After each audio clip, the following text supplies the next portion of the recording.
to differentiate this is just one line, even less. So this is 1 over 3x to the third minus 2x plus 5 times the inner function prime, which is 9x squared minus 2. And that's it. Good. Awesome. Any questions on this? Okay, now let me ask you if you have any other questions for me. Anything that you need help with, Pearson or otherwise. Anything else? I have a question about the thing we just did. Yes. You mean this one? Yeah, I didn't put the 9x squared minus 2 on top. I did On the side is fine. On the side is fine. So 1 and then multiply. That's fine too. I'm trying to condense them. That's fine. Okay.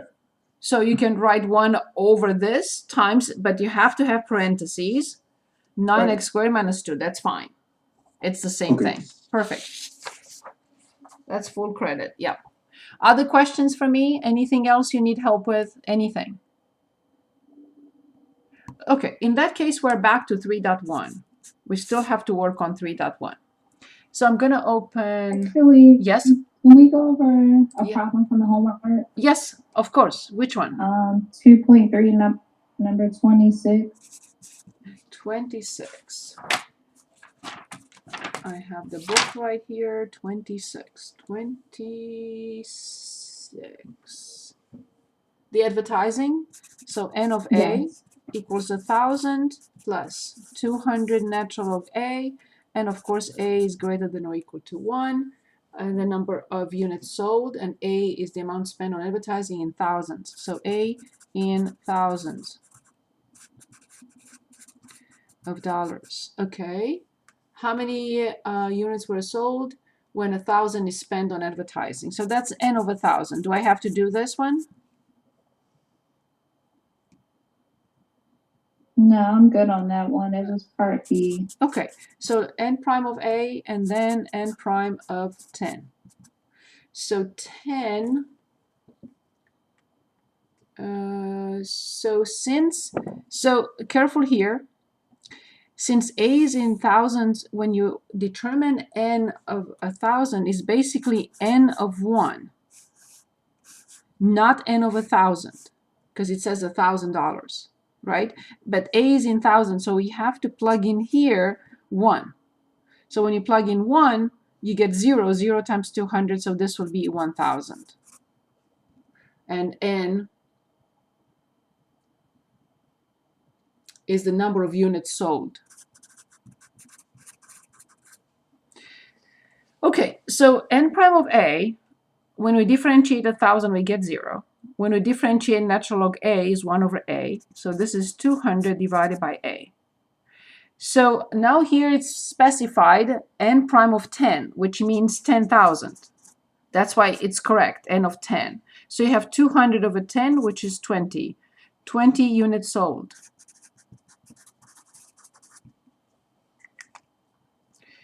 Is this okay? Yes, thank you. Thank you. And I think I only assigned A and B, correct? Yeah. Okay. Because part C is, again, just plain algebra. Good. Other questions? Anything else?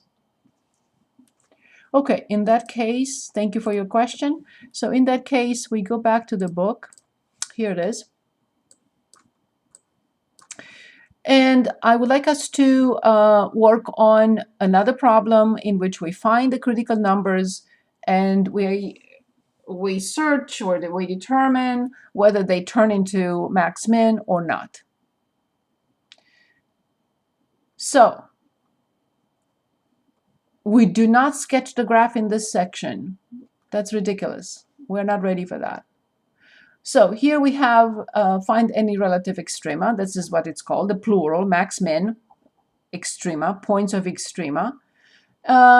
List each one where it occurs, identify the intervals over the for which the function is increasing or decreasing. Okay, we got that. No sketching of the graph. So let's choose another function.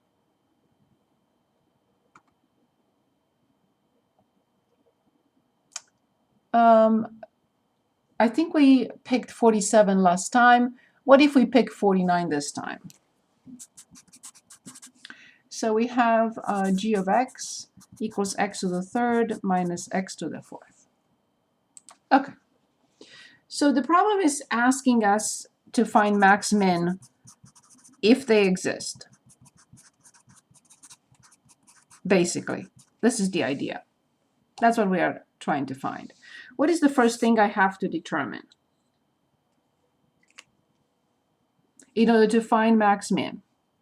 What will be the first thing I need to determine? The derivative? Of course. Without the derivative, I cannot do any of this. Excellent. Can anyone differentiate this simple function? 3x squared and minus 4x to the third. Excellent. Now remember, the step number 2 is to find critical numbers. So we have two possible sources and we always have to check both. First one is when g prime of x equals 0, and the second one when g prime of x is undefined. We picked another simple example. Can this function be ever undefined? No. No, this is not possible. Can anyone explain why? For this function. For others it's possible, but not for this one. It's a polynomial. It's a polynomial. Polynomials are defined everywhere. Their domain is negative infinity to infinity. So there is this situation. Any number you give me, I'll give you a number back. If you say evaluate for 1500, I'll give you a number back. If you say evaluate for 0, I'll give you a number back. If you evaluate for negative 5000, I'll give you a number back. They're defined everywhere, no headache. So that's why there is nothing coming from this one, but I don't know what's coming from this. I will right now. 3x squared minus 4x cubed equals 0. You know me, I'm allergic to negative leading coefficients and twisted polynomials. I will multiply by -1 and put it in the correct order. 4x cubed minus 3x squared equals 0. You can say, this is redundant. I would have gotten the same answer. Yes, you're correct. But it's always easier to have everything in descending order, always easier to have a positive leading coefficient. You develop your own style. If you don't like my style, I agree with yours. But I always try to put everything in the correct order so I don't make a mistake. Good. What is the degree of this polynomial and how many solutions we expect? It's based on the degree. If you say the degree is 7, then we have to expect 7 solutions. What will you say the degree is? 3. So we expect 3 solutions. Maybe some of them may repeat. I don't know. It's possible. But I have to expect 3 solutions. Okay, perfect. What will you do next to solve this? And you can say, I'll plug it in the calculator. I accept that too. Because we have the poly feature. I accept that too. But because it's so easy, what will you do next?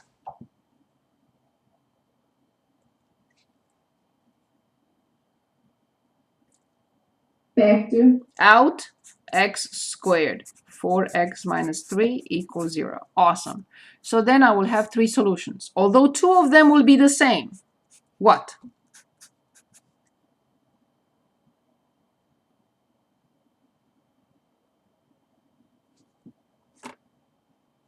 What? X squared.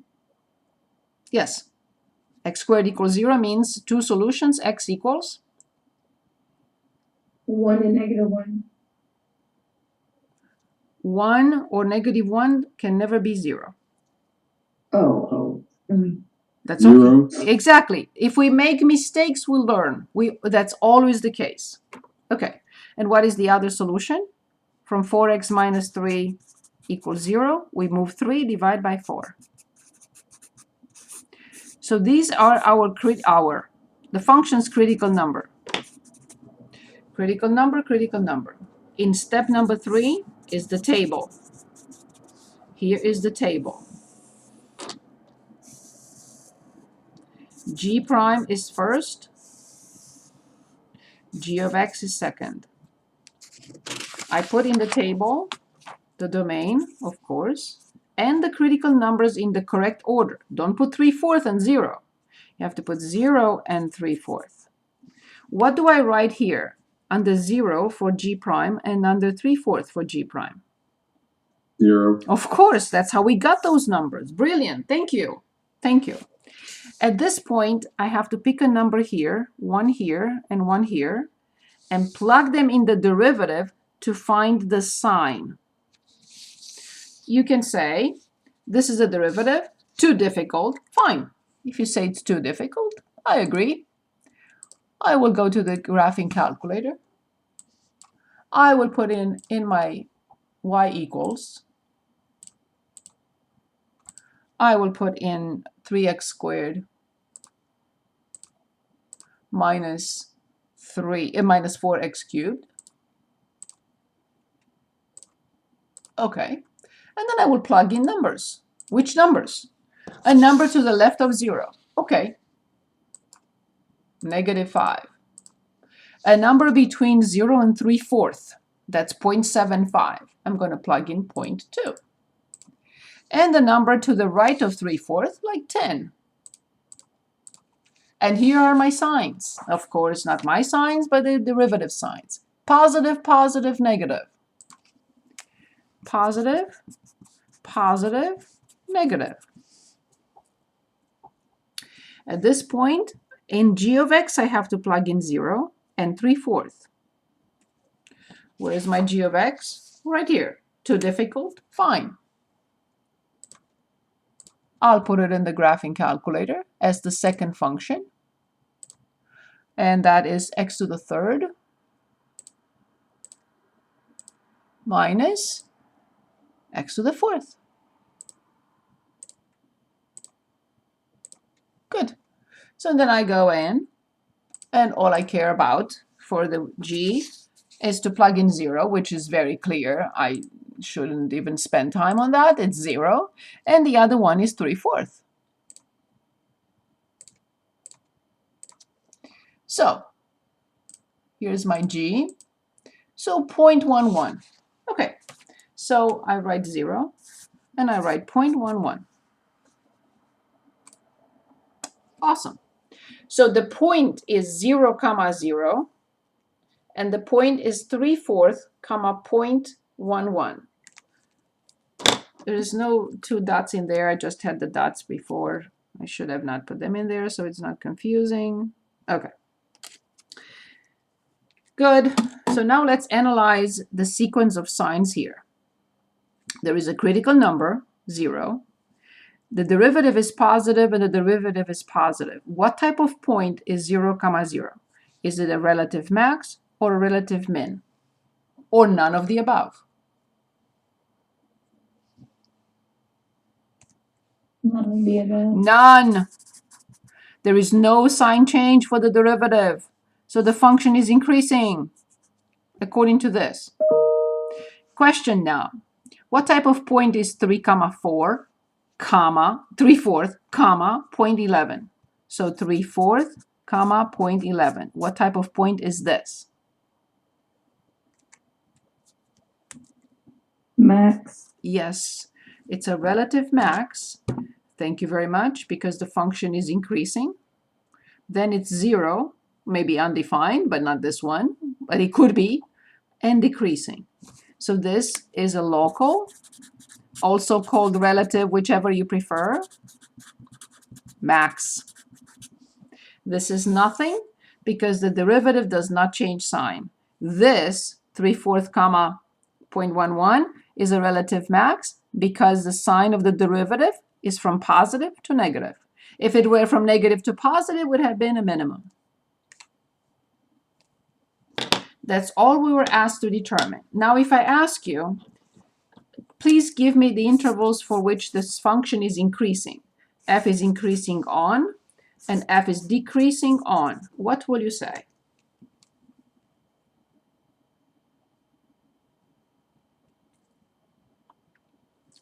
You only have to look at the sign of the derivative.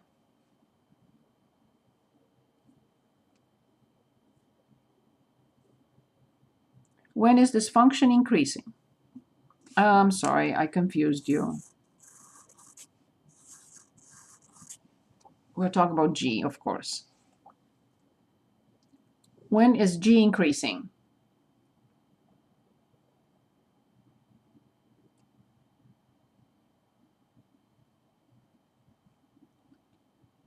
Give it a try, please. Anyone? What do you think? 0. When is it increasing?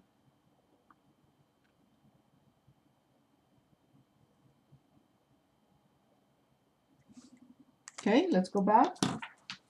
We wrote in here, whenever the first derivative is positive, the function is increasing.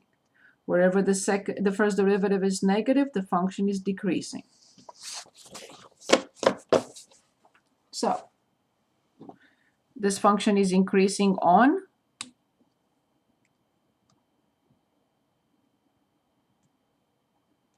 anyone, please give it a try.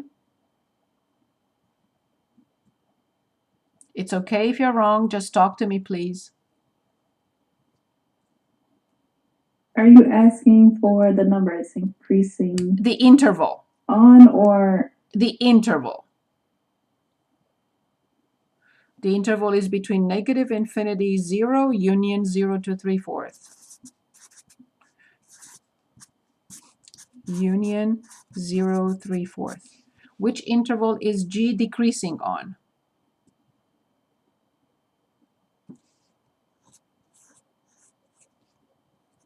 0 and negative infinity? Careful, careful.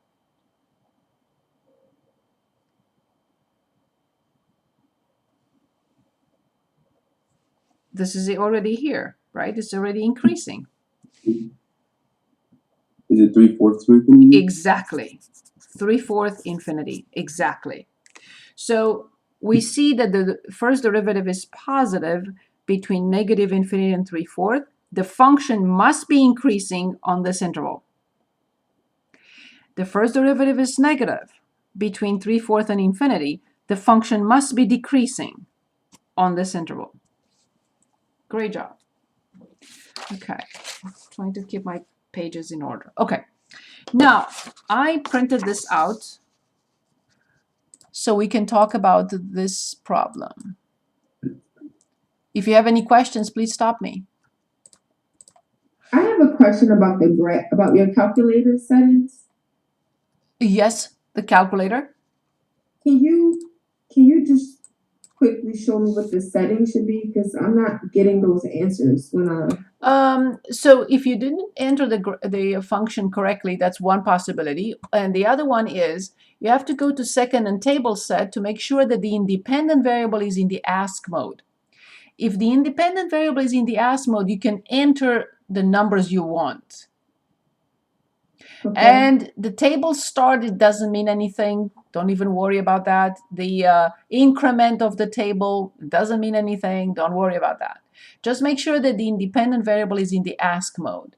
And then you can enter any number you want. Otherwise, the calculator has them set for you and prevents you from entering the number you want.